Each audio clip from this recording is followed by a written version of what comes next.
এই কথাটা যে আমি আমার কথা বললাম তা তো নয়, আমি আমারটা বলবো না, বলার প্রয়োজন আমি মনে করি না। আল্লাহ রাব্বুল আলামিন কত সুন্দর করে আলোচনা করলেন। আল্লাহ বলছেন ইয়াউমা লা ইয়ানফাউ মালুন ওয়ালা বানুন।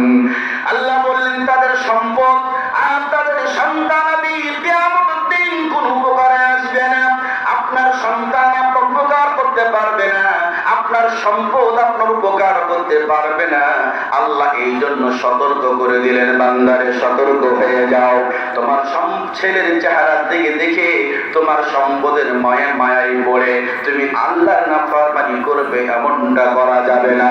তোমার সম্পদ যদি তোমার জন্য বিপদের কারণ হয়, ওই সম্পদ থেকে তুমি বেরিয়ে আসো। তোমার সন্তান আমি যদি তোমার জন্য ইসলাম মানতে গিয়ে বাধা হয়, ওর ব্যবস্থা তুমি গ্রহণ করো।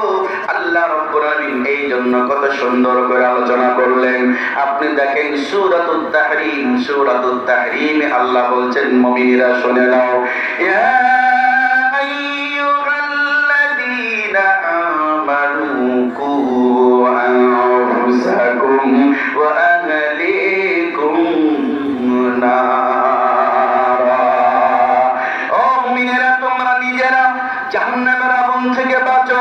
ও মুমিনেরা, নিজেরা জাহান্নামের আগুন থেকে তোমরা বাঁচো।